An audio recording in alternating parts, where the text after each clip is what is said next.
Isso é uma loucura. Infelizmente, a aprovação de uma PEC como essa vai prejudicar o país. Eu considero esse tema, essa PEC, completamente fora de propósito. É uma loucura. Nós sabemos a importância que tem um banco como o BNDES. Uma importância estratégica para o desenvolvimento nacional. Os países têm que buscar soluções conjuntas no âmbito regional, não podem se isolar. O que a gente não quer é tomar calote, né? O que a gente não quer é que nosso dinheiro seja roubado. Como fui, na legislatura passada, vice-presidente da CPI do BNDES, e foram indiciados ministros dos governos petistas, foi indiciado o presidente do banco, justamente por desviar dinheiro público para um campeão nacional, no caso da CPI, a JBS. Quebrou frigoríficos no Brasil inteiro, porque tinha proximidade com o governo federal, e essa proximidade fez com que eles desviassem dinheiro público. E aí, a gente tem a notícia agora de que o presidente Lula promete novas obras e investimentos do dinheiro do brasileiro na África, e quem vai tocar essas obras são as empresas que foram condenadas à Operação Lava Jato.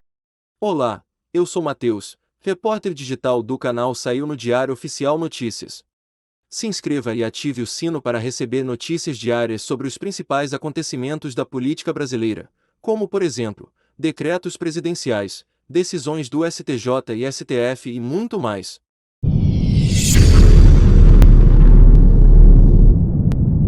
O item 5, PEC 3, 2023, pedido de retirada de pauta. Nós estamos falando de um banco estratégico para o desenvolvimento do país. Nós sabemos a importância que tem um banco como o BNDES. Ele tem uma importância estratégica para o desenvolvimento nacional. O desenvolvimento nacional no mundo globalizado não se dá de maneira isolada. Nós estamos vivendo uma quadra na história da humanidade em que os países não podem se isolar. Os países têm que buscar soluções conjuntas no âmbito regional, no âmbito territorial, mas também no âmbito das relações econômicas e comerciais. O Brasil precisa pensar no seu desenvolvimento, no desenvolvimento da região onde ele está inserido e, mais do que isso, o Brasil precisa estabelecer parcerias e relações econômicas, comerciais, parcerias do ponto de vista de investimentos estratégicos com aqueles países que o governo brasileiro julgar importante para potencializar as nossas relações econômicas, comerciais e, acima de tudo, políticas. A presidência solicita às senhoras deputadas e senhores deputados que tomem seus lugares a fim de ter início a votação pelo sistema eletrônico. Está iniciada a votação. Devido a esse calote que houve, principalmente da Venezuela, de Cuba e de qualquer outros países, nós não queremos que o Brasil dê calote em nenhum país, mas também não aceitamos calote. E é legítimo o Congresso Nacional Brasileiro poder autorizar qualquer empréstimo que qualquer presidente da República ser submetido ao Congresso Nacional Brasileiro. Como orienta a Federação PSOL Rede? O fomento do BNDES, nesse caso, é destinado para a produção e para a comercialização de produtos exportados para outros países. Não se trata de investimento do BNDES diretamente para nenhum outro país. São empresas brasileiras. É esse o seu papel, é o fomento ao desenvolvimento de empresas nacionais. E é fundamental que seja um banco público que faça isso. Aliás, é isso que está por trás daqueles que defendem esse projeto, é enfraquecer os nossos bancos públicos e também as nossas empresas brasileiras. São 48 países no total destinados às exportações financiadas. E quem está em primeiro lugar são os Estados Unidos, com 19 bilhões. Cuba ou Venezuela, como eles utilizam para alimentar essas fake news, não passam de 2% do total das exportações. Como orienta o governo, deputado Alencar? O governo orienta sim, presidente, entende que não há sentido algum nessa proposta, nessa PEC, uma visão pequena, diria, do papel do Brasil em relação à política econômica, à política de desenvolvimento. Lembrando novamente que o investimento é para a empresa, o financiamento. Não é para qualquer país. O governo brasileiro não financia outro país. Ele financia a empresa brasileira que exporta serviço ou vende bens em algum outro país. E como foi dito aqui também por alguns colegas, essa visão preconceituosa que diz em relação a alguns países da América Latina não condiz com a realidade do montante de investimentos, de financiamento que o BNDES faz. Então não tem nada a ver dizer de Venezuela, Cuba. Isso é uma visão pequena e preconceituosa do nosso papel no mundo. Por isso que o governo vota sim. Presidente, a gente vota sim. Isso aqui é uma loucura. Esse setor de exportação de civis de engenharia é disputado no mundo inteiro. Na verdade, há muitas fake news sobre o tema. Isso é uma loucura. Infelizmente, a aprovação de uma PEC como essa vai prejudicar o país. Eu considero esse tema, essa PEC, completamente fora de propósito. É uma loucura. O debate aqui devia estar acima dos partidos, pensar no Brasil, pensar na recuperação e no crescimento econômico. A maioria vota sim. Da União Brasil, deputado Kim. Senhor presidente, ninguém aqui quer isolar o Brasil, como falaram aí parlamentares do governo, né? Hoje, em cedo, inclusive, tive a deputada Rosângela Moro na Embaixada da Dinamarca, ontem tivemos com o embaixador de Taiwan, com o governador de Haiti, do Japão. O que a gente não quer é tomar calote, né? O que a gente não quer é que nosso dinheiro seja roubado. Como fui, na legislatura passada, vice-presidente da CPI do BNDES, e foram indiciados ministros dos governos petistas, foi indiciado o presidente do banco, justamente por desviar dinheiro público para um campeão nacional, no caso da CPI, a JBS, né? Quebrou frigoríficos no Brasil inteiro porque tinha proximidade com o governo federal e essa proximidade fez com que eles desviassem dinheiro público. E aí a gente tem a notícia agora de que o presidente Lula promete novas obras e investimentos do dinheiro do brasileiro na África e quem vai tocar essas obras são as empresas que foram condenadas à Operação Lava Jato. Então é isso que a gente quer impedir, é proteger o dinheiro do brasileiro e se for para ter investimento no exterior, que dê retorno, que eles paguem a... Todo mundo já votou? Então está encerrada a votação. Peço ao deputado... O governo está melhorando, 2 votos a mais. Se arrumar mais uns 3 ministérios, eu acho que chega perto. 39-20, rejeitado o requerimento de retirada de pauta. Peço ao deputado Kim Kataguiri, o deputado Arthur Maia registrou presença, está ausente nesse momento, mas o deputado Kim Kataguiri, peço que leia o relatório. Senhor presidente, peço licença para ir direto ao voto, parabenizando o deputado Mendonça. Presidente Rui Falcão, poderia fazer pedido de vista? Quero fazer pedido de vista nesse instante. Ele vai ler o relatório, registro. Eu não posso fazer o pedido antes da leitura do relatório? Não. Está gostando do conteúdo? Curta esse vídeo e fique conosco até o final. Tentei fazer ontem, Vossas Excelências negaram. Então hoje o mesmo procedimento. As pessoas estão fazendo isso. Na votação anterior, 6 deputados pediram vistas antecipadamente. Eu esperei ler o relatório e depois concedi vista. É uma medida preventiva. Vista conjunta, senhor presidente. Mas eu, no momento devido, farei o registro de que Vossa Excelência está pedindo.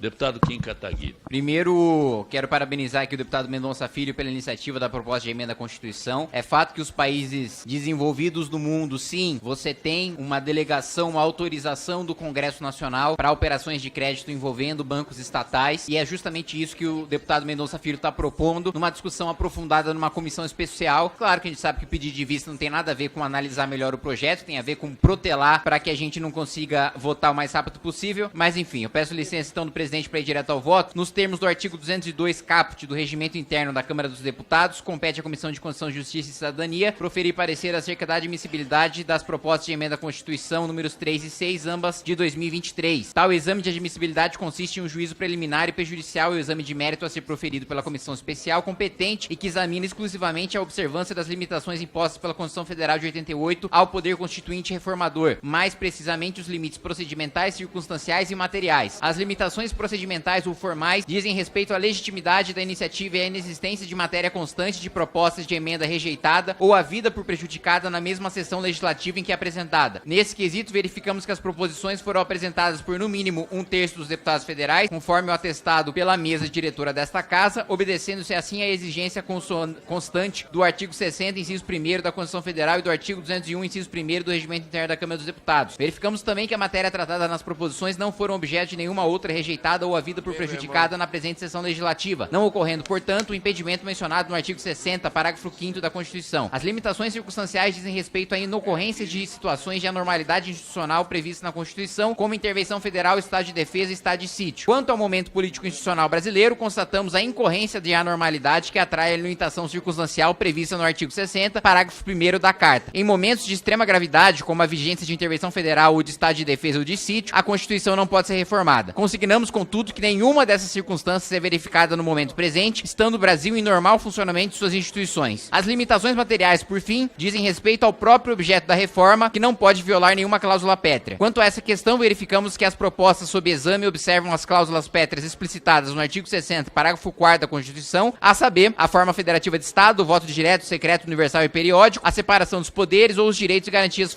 individuais. Não se vislumbra, de igual modo, tendência para abolir cláusula pétrea implícita, consistente nos princípios estruturantes do Estado Democrático de Direito instaurado pela Constituição de 88. No que diz respeito à técnica legislativa utilizada pela PEC 3 de 2023, devemos dizer que há um equívoco na numeração do inciso a ser acrescentado, uma vez que o artigo constitucional em tela já possui um inciso de número 18, já possui 18 incisos, perdão. Por conseguinte, dever-se-ia acrescentar o inciso 19 e não o inciso 18, como faz o texto da PEC. Tal equívoco certamente será objeto de correção quando da redação final da proposição. Cabe acrescentar que o erro não se repete na PEC 6 de 2023. De start, votamos pela admissibilidade das PECs de número 3 e 6, ambas de 2023. Relator, o deputado Arthur Maia. Senhor presidente, uma questão de ordem. Questão de ordem em cima do artigo 57, do inciso 11. Diz que a discussão, isso é um ponto pacífico aqui no entendimento da CCJ, tem várias questões de ordem, não pode ser iniciada sem a presença do relator, porque o relator não pode ser iniciada a discussão sem a presença do relator. É para o relator escutar as contribuições. A gente não quer pedir vista. Eu quero usar primeiro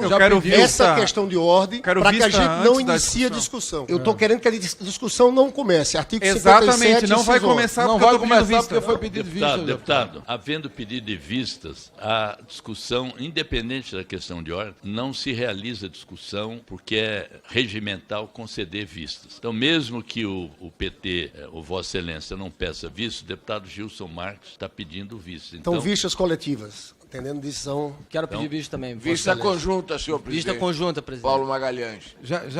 Deixa eu só registrar quem está pedindo vista. Concedo vistas conjuntas a todos os deputados mencionados. Tem a palavra, Vossa Excelência.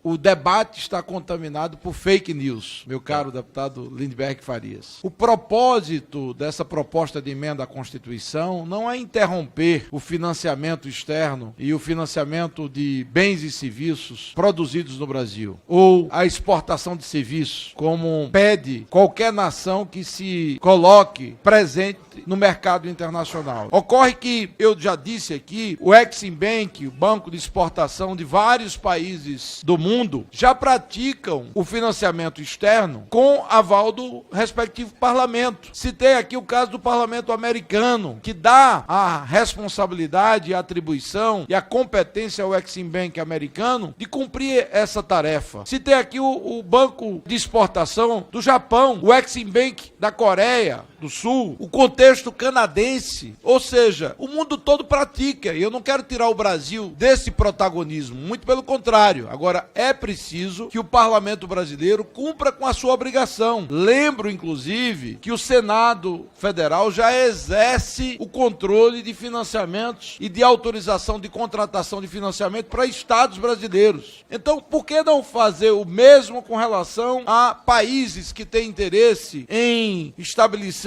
comércio com o Brasil, com empresas brasileiras ou até financiamento do governo brasileiro para empreendimentos no exterior? Ademais, eu quero destacar que, infelizmente, a necessidade de investimento no Brasil é vultuosa, é muito significativa, no campo de saneamento básico, transporte público, metrôs, sucateados, como é o caso do metrô do Recife, abandonado, deputado Lindbergh, e absolutamente, eu diria, numa situação caótica, precisando de financiamento. Então não faz sentido ir financiar na Venezuela, financiar porto em Cuba, quando a gente tem tantas necessidades internas. E o contexto das notícias dessa última semana, deputado Crivella, mostra claramente a necessidade do protagonismo do parlamento. Veja bem, presidente, nessa última viagem ao exterior do presidente Lula, que aliás foi até um fracasso, ele saiu menor no chamado BRICS, né? Lula diz que o Brasil voltará a financiar obras em Angola. Construtora investigada na Lava Jato pede ao governo crédito de 100 milhões de dólares, ou seja, cerca de 500 milhões de reais, para obras em Angola. Haddad anuncia financiamento de 600 milhões de dólares do Brasil em exportações na Argentina, em homenagem aos hermanos argentinos, mas a gente precisa ter cautela, responsabilidade. A Argentina quebrou, literalmente, por conta da irresponsabilidade e do populismo de governo de esquerda lá. Então, não cabe ao governo brasileiro, além das dificuldades que nós sustentamos no dia a dia, sustentar as dificuldades do país vizinho. Então, por conta dessa cautela toda e querendo aprimorar, inclusive, o texto na comissão especial, é que eu quero agradecer aqui ao deputado Arthur Maia, agradecer ao deputado Kim, que leu o relatório do deputado Arthur Maia, e na próxima sessão, se Deus quiser, com o apoio da maioria das bancadas e dos parlamentares, nós vamos aprovar a admissibilidade, nós vamos aprovar essa PEC número 3 para que o parlamento exerça o seu controle com relação e a fiscalização dos atos de financiamento externo do Poder Executivo, que eu acho que é uma coisa absolutamente democrática e republicana. Muito obrigado, presidente. Que bom que você ficou aqui até o final. Nossos vídeos vão ao ar de segunda a sexta às 19 horas. Compartilhe esse vídeo para que mais pessoas saibam o que está acontecendo em nosso país. Vejo você no próximo vídeo.